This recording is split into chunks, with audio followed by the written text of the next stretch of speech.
Morning folks, Jordan here with the Nutty Gnome Homestead. Today is January 28th, 2024, and we're out here in our greenhouse getting ready to shell a bunch of our contender green beans to get ready to plant for this spring. Now, it's at the end of January.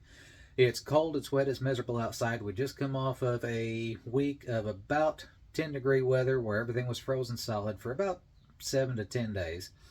We had about 5 inches of rain this week, so spring's just right around the corner, guys.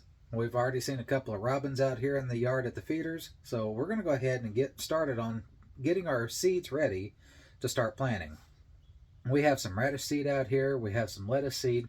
We leave a lot of our seed out here in the greenhouse to dry over the winter. It's not going to hurt anything.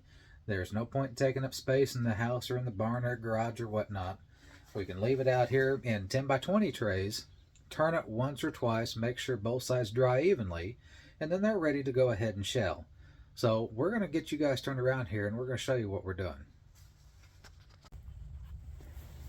Okay guys, so this is about 1.5 pounds, 2 pounds of contender green beans that we just left out here in the greenhouse. I've got a couple of quarts of these already in the house, but it's good practice to go ahead and save a few of your beans every year just to replace your seed stock. You never want to run out or plant all your seed stock in one year. So what we're doing here, these guys are pretty dry. You can see we can just pinch them, twist them apart, pull the seeds out. And I'm inspecting these for viability while we're at it. Here's a good one. So, get this to focus.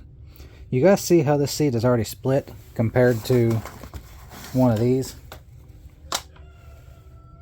This seed right here is not going to germinate for us whenever we go to try to plant it. It's already started to germinate. It probably happened last fall before I got all these picked. This seed here looks pretty good. I'll go ahead and plant this one. This one will toss out to chickens.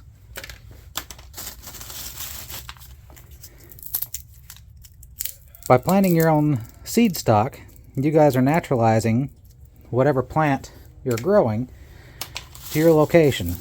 The more years that you save your own seed, the better off your seed's going to be acclimated to your typical environment than what you have in your zone. So, say for instance, I take these contender green beans and I send them up to Minnesota. They're not going to grow as well up there that first year because they've been growing here for 5, 6, 7 years. But after a year or two, these guys will start to naturalize to that environment and they'll start doing better. That's why you should always buy seeds and plants to the zone that you're going to be planting in. And this is just therapeutic for me, guys. Gets me outside. It's been bitterly cold here the last week or so. This is only the second day in the last 2 weeks that it's been above freezing. So there's a nice one. So I'm just going to run through all these seeds. We'll be back in a few minutes.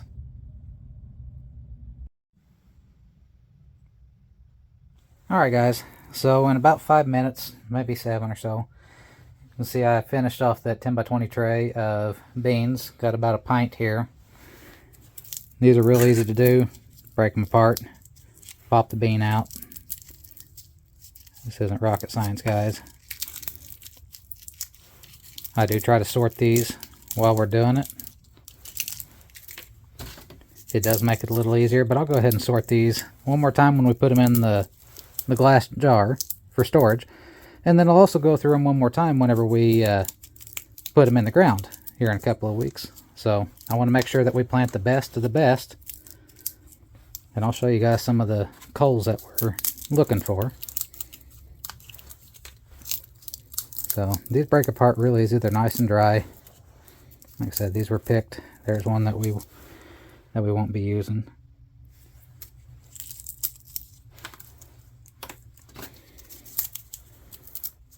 And nothing goes to waste. All this is going to get tossed out to the chickens, so they'll have fun digging through the chaff, picking out whatever little beans are left or we missed or whatnot.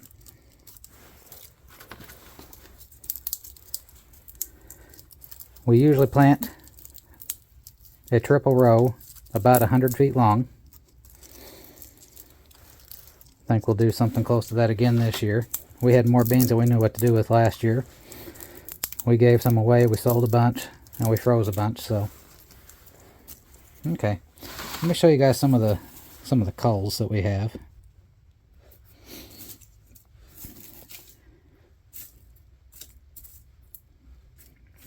Okay, so what we have here are our typical contender green bean.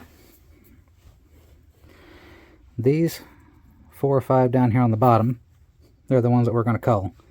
The ones that have already started to germinate and split, those are no good. The ones that have dried up and look like a raisin, those are getting tossed. This one here is kind of iffy. It's malformed, kind of misshaped. I'll go ahead and get rid of it. I got plenty. This one is just rather small. And this one here is kind of dried up. These up here on the top, those are what we're looking for. Nice kidney-shaped beans. Pretty uniform color. This red one, as you see, a lot of your contender beans are usually a little bit darker. But like I said, we've been heirlooming these here on the farm for about 7 years now, and ours have kind of lightened up a little bit. We don't breed any other kind or plant any other kind of green bean, so these are what they are. But every now and then we'll get a couple of them that pop out red like that, and as you guys can see, that's a 4-inch plant pot full of them right there. It's about a pint. So we're going to go ahead and keep on working and try to get the rest of this greenhouse cleaned up. Okay, so we got done with those green beans, and now I just come out here to check on the garden, just to look around. We've been adding rabbit and chicken manure to our rows out here in this garden all fall and winter long. I planted turnips, radishes, beets, and kale in a couple of rows. Now, not only do we eat those in our soups and salads and whatnot, but we also feed them to our animals. We do try to make everything around here dual purpose.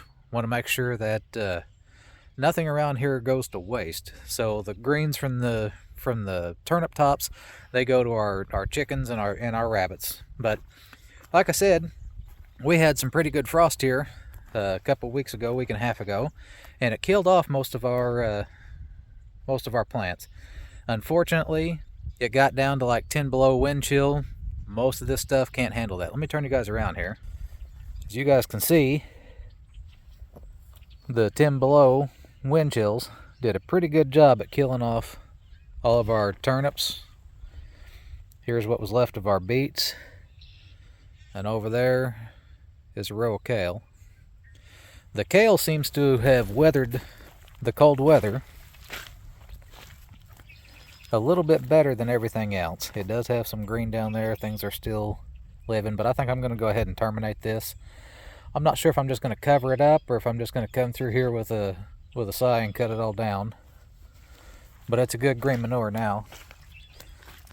Here, you guys can see, this is the row before we started. We keep adding chicken manure. We do add rabbit manure as well as wood ash. We try to keep everything as organic as we can around here on the farm.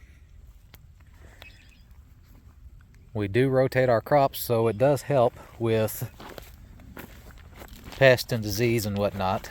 You don't want to keep planting potatoes in the same spot every year, tomatoes in the same spot every year, so on and so forth. So, as you guys can see, we got quite a bit of water still standing here, but that's what happens when you get 5-6 inches of rain in a week. So that's what we got going on the farm here, guys. We are going to be putting out a couple more videos. I'm getting ready to start pruning our fruit trees. I'm going to check my bees here. It's supposed to be 60 degrees by the end of the week, so I'm going to get in and check on my bees, see how they're doing. So we have some more videos coming along. You guys stick around. We'll see you guys later.